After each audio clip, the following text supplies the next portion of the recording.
Fala pessoal, tudo bom? Espero que vocês estejam bem. Estou trazendo aqui uma nova aula para o meu canal sobre os princípios da reabilitação neuropsicológica. Eu acho que é um tema importante que faltava aqui no canal e hoje eu vou trazer essa aula em duas etapas. Nessa primeira etapa eu vou falar sobre os princípios da reabilitação. Espero que vocês aproveitem.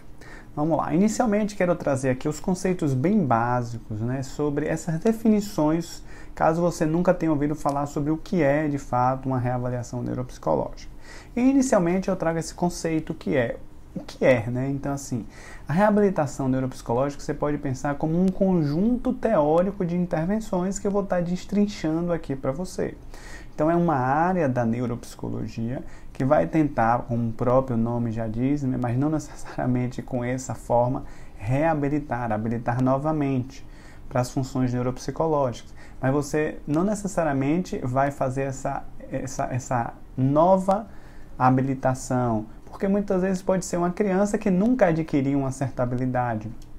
Então a reabilitação também pode ter um caráter preventivo, ou de remediativo também, mesmo em aspectos do desenvolvimento. Então se entende que na reabilitação neuropsicológica existe algum déficit nas funções neuropsicológicas e aí a gente tem um conjunto de intervenções para estar atuando a partir desses prejuízos ou mesmo uma estimulação, mesmo não necessariamente existindo algum tipo de déficit ou atraso no desenvolvimento. Depois eu vou para um segundo tópico aqui que é para quê? E aí já trazendo essa resposta para melhorar o funcionamento cognitivo, emocional e psicossocial. A neuropsicologia entende, apesar da gente ter uma ênfase maior sobre as funções cognitivas, na neuropsicologia como um todo, especificamente sobre o processo de reabilitação, é necessário que a gente englobe esses diferentes elementos, os aspectos emocionais e psicossociais que estão diretamente ligados aos aspectos cognitivos. Aonde vai ser feito? Muitas vezes vai ser feito no ambiente clínico ou no próprio ambiente do indivíduo, e aí seria um ambiente mais ecológico. Então é um conjunto de procedimentos que vão ser feitos para tentar incentivar ou induzir a mudanças no funcionamento neuropsicológico daquela pessoa. Como vai ser feito isso? Ela pode ser feita de uma maneira individual, em grupo ou através de psicoterapia e também psicoeducação. Apesar da reabilitação ser uma área específica da neuropsicologia, a gente vai ver aqui nessa aula que é necessário um conhecimento de diferentes aspectos para a gente estar fazendo uma reabilitação de qualidade. E por que fazer uma reabilitação? Porque de alguma maneira existe alguma mudança no funcionamento do cérebro. Então a gente já vai entendendo aí que a reabilitação neuropsicológica pode ser aplicada em diferentes condições, apesar de que classicamente ela foi aplicada em pacientes neurológicos ou pacientes com algum tipo de lesão cerebral. Mas com o avanço do conhecimento na área, hoje em dia a gente já sabe que vários tipos de transtorno mental, basicamente toda a nossa subjetividade, os nossos comportamentos, ele está relacionado de alguma maneira com o funcionamento do cérebro. Então vamos lá, vamos para uma segunda parte aqui, que é a reabilitação na prática. Então vou trazer alguns tópicos bem importantes aqui para vocês. A primeira é essa aqui que fala que a reabilitação é um processo interativo e bidirecional. O que quer dizer isso? Você é o ambiente com aquele indivíduo que está ali. Por isso que muitas vezes vai ser tão importante a gente saber, em termos de aspectos cognitivos e emocionais, como é que o indivíduo se encontra, até para a gente conseguir identificar as melhores ferramentas ou os melhores recursos que sejam específicos para aquele caso dali. Então a gente precisa entender que esse processo ele é bidirecional, tanto do terapeuta quanto do paciente. Em muitos dos casos, a reabilitação ela vai ser feita para pessoas que sobreviveram a algum tipo de lesão cerebral, e aí pode ser um AVC, um tumor, um traumatismo crânioencefálico, que a gente poderia pensar em vários outros aqui, ou mesmo alterações no cérebro em condições psiquiátricas, como esquizofrenia, como autismo, como TDAH, ou mesmo em outras condições, poderíamos falar aqui também, que de alguma maneira o indivíduo gostaria de ter um desempenho que ele não tem, como existe, por exemplo, aplicações da neuropsicologia no esporte, aplicações da neuropsicologia que pouca gente conhece em ambientes militares, onde não necessariamente a pessoa tem algum tipo de lesão, algum tipo de alteração no cérebro, mas mesmo assim ela gostaria de desenvolver alguma habilidade que é importante. Além disso, um elemento fundamental é que a reabilitação ela é realizada de preferência por uma equipe de profissionais. Então, muitas vezes vai ser necessário essa integração multiprofissional de médicos, psicólogos, fonoaudiólogos, terapeutas ocupacionais, psicopedagogos, fisioterapeutas. E isso, se for possível, infelizmente na nossa realidade não é tão comum esse tipo de equipe, mas é importante que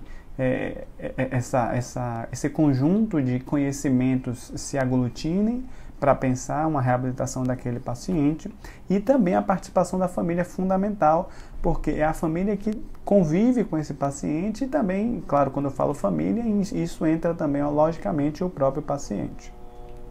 E um quarto elemento aqui é o objetivo, ou um dos objetivos da reabilitação neuropsicológica é buscar esse bem-estar físico, psicológico, social e vocacional ideal, que por algum motivo, algum tipo de lesão cerebral ou algum tipo de alteração no funcionamento do cérebro, de alguma maneira alterou o nível de funcionalidade, de independência, autonomia, autoestima, competência, seja lá o que for.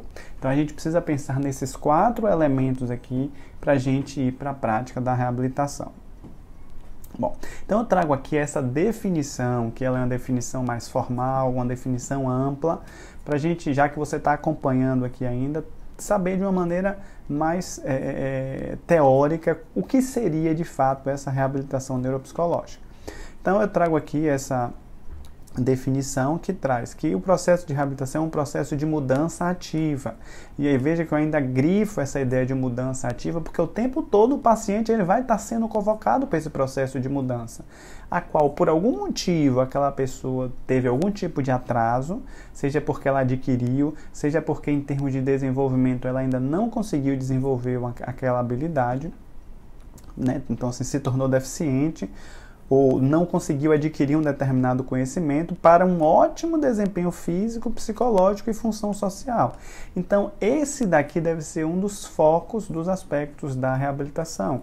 O que isso daí pode melhorar a vida da pessoa, pode melhorar a qualidade de vida dela, pode melhorar a autonomia, a independência, a autoestima.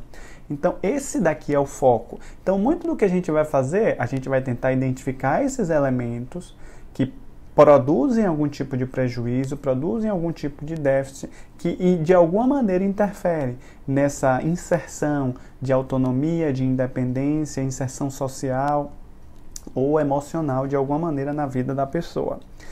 E muito do que vai se tentar fazer na reabilitação é minimizar os impactos das condições de deficiência. Então, uma vez que, se a gente não é possível de fato recuperar aquelas habilidades que foram perdidas, ou isso ainda não é possível, não foi possível, como é que a gente pode minimizar? Um exemplo bem simples e prático que eu gosto, que às vezes a gente não percebe, é muitas pessoas que usam óculos têm uma deficiência e elas precisam corrigir isso a partir do óculos. Ou seja, o óculos é um mecanismo que já é altamente adaptado na sociedade, que corrige uma deficiência, que é uma deficiência visual. Eu, por exemplo, uso óculos, não uso aqui agora porque eu tenho miopia, então minha dificuldade é maior para longe, mas é uma forma de reabilitação, e nesse caso é um tipo de reabilitação chamada compensação. Então, a ideia da reabilitação, tentando trazer esse exemplo aí, é tentar minimizar esse impacto que aquela condição de deficiência produz, e atingir um nível desejado de autonomia e participação na sociedade. Então perceba que todo o foco aqui do elemento da reabilitação é o foco no paciente, é o foco no resultado, é o foco na melhora da qualidade de vida. E aí a ideia é que a gente, entendendo a condição cognitiva, emocional e social dessa pessoa, a gente vai conseguir elaborar um planejamento mais adequado para que essa inserção aconteça. Vamos lá. Então, continuando aqui, eu vou trazer agora 4 elementos que são essenciais no processo de reabilitação. Me acompanha aí que esse daqui é o momento talvez chave da nossa aula. Vamos comigo aqui. O primeiro deles é sobre o funcionamento cognitivo, ou seja, é importantíssimo que no processo de reabilitação você conheça sobre o funcionamento neuropsicológico dos modelos. Ou seja, como é que a memória funciona? Como é que as funções executivas funcionam? Vamos ver se eu consigo escrever aqui. Como é que a memória daquele paciente está preservada ou está com algum tipo de prejuízo? Como é que está as funções executivas, por exemplo? Executivas daquela pessoa? Qual é o nível de inteligência, né, de capacidade cognitiva que aquela pessoa tem? Ou seja, esses elementos aqui, muitas vezes, vão estar norteando a gente, direcionando a gente até para pensar em procedimentos de intervenção.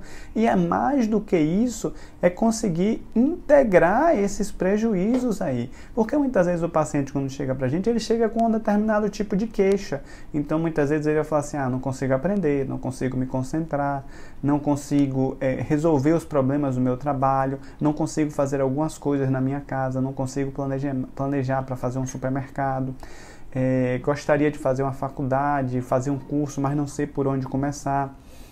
Ou seja, esses diversos elementos, né, que na verdade refletem esse funcionamento neuropsicológico, aí eu poderia colocar outros aqui como praxias, linguagem, outros tipos de funções neuropsicológicas, a gente vai precisar conhecer e integrar eles para poder traduzir isso que o paciente chama de prejuízo. Porque quando ele chega para o consultório, ele vem falar assim, olha, principalmente criança, né, está com dificuldade de aprendizagem, estou com dificuldade de interação social. Quais são os elementos do ponto de vista neuropsicológicos que apresentam prejuízos? E entender esses modelos teóricos vai ser fundamental. Por isso que aqui nesse canal eu deixo uma quantidade significativa de tempo para explicar em algumas videoaulas sobre como cada tipo de função neuropsicológica funciona. Por que, Gustavo? Você pode perguntar, mas por que você faz isso, Gustavo? E eu lhe respondo aqui agora. Porque esses déficits, eles não apresentam prejuízos isolados. Ou seja, você vai ter diferentes tipos de déficits em diferentes funções. Então, quando você fala assim, eu estou com dificuldade de atenção, tá, que tipo de atenção é essa? O quanto essa atividade, esse déficit, esse prejuízo está presente naquele indivíduo? Às vezes o indivíduo ele pode estar passando por alguma condição emocional e às vezes a atenção ela vai ser afetada de algum modo. Por quê? Porque a emoção e a atenção funcionam. Eu consigo me lembrar de algumas coisas e não consigo me lembrar de outras. Será que de fato é um problema de memória ou pode estar ligado a algum tipo de condição emocional? Então, entender esses modelos teóricos e saber como conduzir e como avaliar vai ser importantíssimo na interpretação e no planejamento da reabilitação neuropsicológica. Vamos seguindo aqui, ó. É importantíssimo também um outro elemento é compreender as teorias da aprendizagem. Por quê? O processo de reabilitação neuropsicológica é, antes de mais nada, também um processo de aprendizado. Então, é importantíssimo que a gente entenda algumas técnicas como o do reforço, os princípios, né, do reforço, os princípios da modelação comportamental, aspectos como economia de fichas, reforçamento diferencial, todos esses são elementos que vão falar sobre como as pessoas aprendem, tá? A ideia de, olha, às vezes é importante começar do mais fácil para um mais difícil, tentar hierarquizar isso em determinados contextos para que a pessoa se sinta motivada a querer fazer. Entender, fazer com que o indivíduo também veja sentido naquela reabilitação. Por quê? Do ponto de vista motivacional, aquilo ali ele precisa ver utilidade, ele precisa utilizar. Imagine assim, vamos fazer uma reabilitação no indivíduo para poder dirigir um carro, só que ele não tem um carro para dirigir, então ele não vai ver sentido nenhum nisso. Ou seja, aquele processo de reabilitação, ele precisa fazer sentido. E para isso a gente vai precisar recorrer às teorias de aprendizagem. Porque quando a gente fala assim, eu quero reabilitar funções executivas, eu quero reabilitar a memória, todos esses processos vão envolver também processos de aprendizagem, seja de reforço, reforçamento positivo, reforçamento negativo. Esses aspectos comportamentais vão ser fundamentais. Por que, Gustavo? Novamente, eu adoro essa frase aqui, ó, porque você pode até saber dirigir, mas você não vai saber como o seu carro funciona. O que você quer dizer com isso, Gustavo? Porque hoje em dia a gente vê vários aplicativos de reabilitação, vários programas de reabilitação disponibilizados, e eu acho que muitos deles, eu acho que com algumas ressalvas, são muito bons e eu acho que funcionam. E aí o que é que eu vejo muitas vezes? As pessoas vão lá, pegam aquele programa de reabilitação e aplicam aquilo ali na sua prática clínica. Nesse caso aí, ela até sabe dirigir. Ah, esse programa aqui é ótimo para estimular funções executivas. Mas como é que as funções executivas funcionam? Muitas vezes ela não vai saber. E aí é mais ou menos essa analogia que eu faço, ou seja, ela sabe até dirigir, ela sabe até pegar aquele programa de intervenção e utilizar. No entanto, ela não sabe como o carro funciona. Nesse caso como é a mecânica, né? Como é o modelo teórico para explicar que aquela tarefa melhora e serve para estimular aquele tipo de função. Então, dica importante aí, esses processos de aprendizado também. Vamos aqui para um terceiro elemento que eu acho que ainda é pouco valorizado por muitos neuropsicólogos e é importantíssimo também, são os problemas emocionais que são comuns, tá? E muitas vezes vêm junto dos atrasos neuropsicológicos. Então, às vezes você tem um indivíduo que ele tem um problema de memória, e isso muitas vezes pode produzir um quadro de depressão, um quadro de baixa autoestima, e muitas vezes isso não é levado em conta durante o processo de avaliação e interfere diretamente em como ele tem essa autonomia enquanto ele busca, ele acredita nele mesmo. Então, entender como esses problemas emocionais acontecem vão ser fundamentais e muitas vezes até integrar junto com elementos de psicoterapia ou elementos emocionais no processo de reabilitação. Porque para o indivíduo engajar no processo de reabilitação, ele precisa estar motivado, ele precisa acreditar, ele precisa querer viver aquilo dali. A mesma coisa, complementando isso, são utilizar os modelos de intervenção emocional, como, por exemplo, protocolos de terapia de autocompaixão, onde o indivíduo ele entende que aquilo dali é algo que ele agora apresenta, que outras pessoas têm outros prejuízos, e ele validar aquele sofrimento que ele apresenta naquele momento, mas validar esse sofrimento no sentido de continuar buscando esse processo de mudança e aperfeiçoamento, que seria essa validação das experiências que muitas vezes faz com que o indivíduo tenha essa baixa autoestima, fazer programas de incentivo para que o indivíduo ele possa estar cada vez mais se conectando com novas experiências e entendendo as suas limitações e entendendo aquilo que ele pode melhorar. Então esses aspectos emocionais são fundamentais também. E um quarto elemento também que é essencial é que você consiga organizar, coletar e interpretar as informações, até para que você saiba se aquilo que você está fazendo funciona ou não. Então, entender esses elementos de coletar essas informações, organizar, e aí por isso o processo de avaliação é tão importante, vai te ajudar a responder a algumas perguntas que na reabilitação são fundamentais, que são essas aqui, ó. Quais são os problemas que estão causando mais dificuldade naquela pessoa? O processo de avaliação vai ser fundamental. Como eu vou planejar um programa de intervenção para aquele indivíduo que apresenta aquelas dificuldades? Muitas vezes o indivíduo ele chega com uma queixa e o que o neuropsicólogo vai trazer é traduzir aquilo dali em termos de funcionamento e integração neuropsicológico. Quais as estratégias de enfrentamento usadas por esse paciente? Ele evita de se expor, ele evita de conversar, ele se isola, ele enfrenta, ele age de uma maneira impulsiva. Quais são as estratégias de enfrentamento que ele usa atualmente e quais são as consequências? Outras perguntas aqui. Se os problemas são agravados por ansiedade e depressão, como eu falei anteriormente, os aspectos emocionais precisam também ser avaliados de uma maneira adequada, porque às vezes interferem no processo da reabilitação. Se essa pessoa pode retornar ao trabalho, estudo, por assim por diante, ou ela quer ter um outro foco, ela quer ter um outro direcionamento da vida dela. Então, esses elementos aqui, essas perguntas vão precisar estar sendo respondidas para a gente pensar o processo de reabilitação neuropsicológica. Vamos seguindo aqui. Vou agora trazer um exemplo prático. Veja que estamos chegando já no final da aula, mas agora eu quero fechar em grande estilo aqui com você, para que você possa aprender de fato como é que a reabilitação neuropsicológica acontece. Então, trouxe um exemplo aqui, Roberta, tá? É uma menina de 8 anos que chega com uma queixa de dificuldade de leitura. Isso é muito comum no consultório. Então, você tem uma pessoa, uma criança, que está entrando, né, no início do processo de escolarização e não está conseguindo aprender tão bem. Ou seja, a gente precisa traduzir isso em termos de funcionamento neuropsicológico. Quais são as funções neuropsicológicas e talvez emocionais também que a gente vai precisar avaliar que faz com que essa menina tenha dificuldade de leitura? Então, como é que isso daí acontece na prática, né, quando você vai fazer uma avaliação? Por exemplo, essa criança ela pode ter dificuldade de identificar rimas. Rimas é uma habilidade extremamente importante para que a gente faça uma leitura fluente, uma leitura adequada.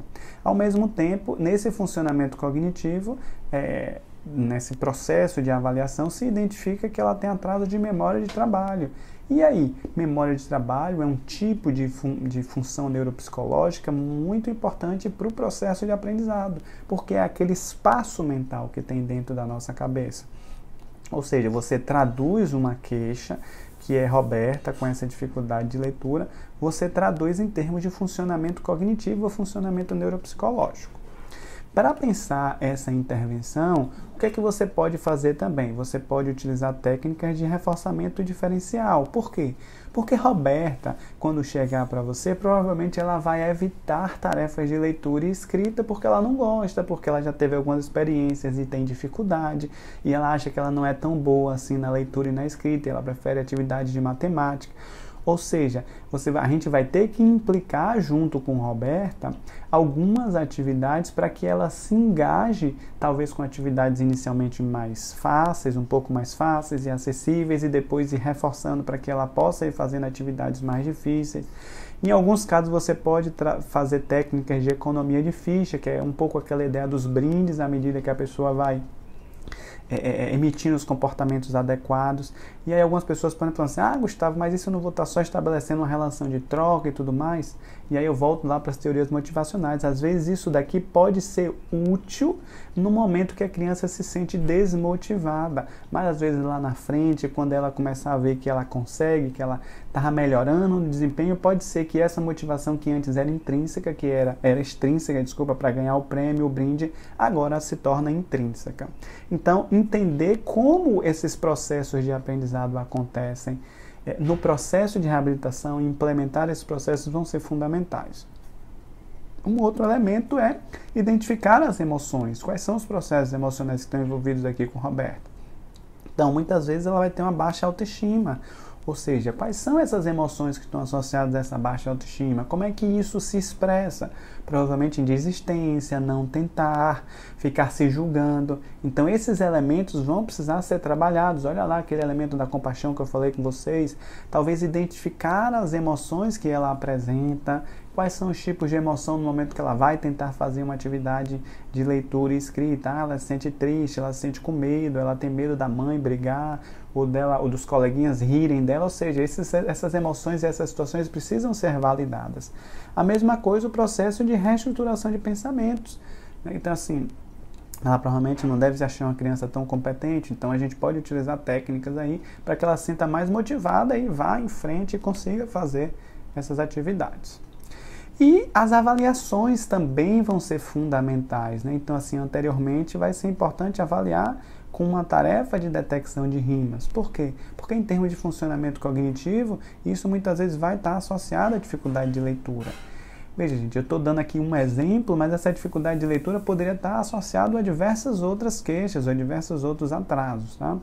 Então, às vezes, você pode avaliar também com tarefas que avaliam a capacidade de diferenciar palavras que existem e palavras que não existem, que é uma outra habilidade necessária no processo de dificuldade de leitura e escrita.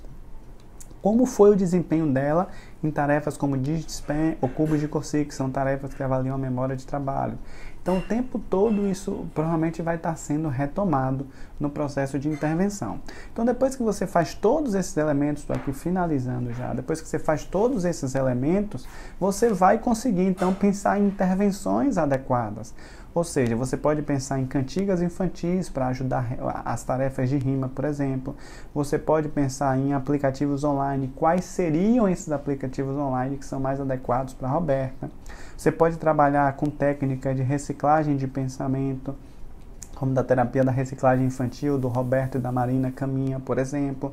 Você pode trabalhar com dominó de palavras, que vai ajudar a melhorar a consciência fonológica, uma vez que Roberta pode ter atrasos no processamento fonológico da leitura, por exemplo. Ajudar ela no trabalho de reconhecimento de emoções, de identificar quais são as emoções que estão presentes e quais os momentos que aquilo ali acontece, entre outras, várias outras possíveis intervenções. Então, já finalizando, vamos aqui para o nosso último slide. Resumindo o que eu quis passar aqui para vocês, né? É que é necessário identificar o funcionamento cognitivo daquela criança, traduzir aquela queixa em termos de funcionamento cognitivo. Vai ser necessário também entender e utilizar técnicas de aprendizado para o processo de reabilitação, avaliar e compreender também os aspectos emocionais, de autoestima, que muitas vezes interferem naquele processo, seja por conta de alguma lesão cerebral, e também o processo de avaliação para mensuração e acompanhamento de como aquelas mudanças estão acontecendo ao longo do processo de reabilitação. E lembre-se, grande parte do processo de reabilitação, o foco é o quê? É na autonomia da pessoa, para que ela possa ser mais independente, possa ter mais autonomia nas suas tarefas diárias, diminuir o impacto do atraso na vida da pessoa, seja recuperando aquela função, seja tendo outros mecanismos que vão compensar, como o exemplo do óculos que eu falei, ou necessariamente com algum tipo de adaptação. Então, por exemplo, a pessoa pode ter uma dificuldade de matemática e aí isso está associado a algum tipo de déficit que não vai ser possível que seja compensado. Então, às vezes pode ser oferecido a possibilidade dela usar, por exemplo, calculadora. E um outro elemento fundamental é a participação ativa do paciente, porque todo o processo de reabilitação precisa fazer sentido para ele. Ele precisa se ver incluído naquele processo dali. Então foi isso, gente. Essa foi a nossa primeira aula. Se você ainda não se inscreveu, se inscreve no canal, bota sua dúvida, faz seu comentário. Eu vou ficar muito feliz se você puder se inscrever e fazer seu comentário. E até uma próxima aula.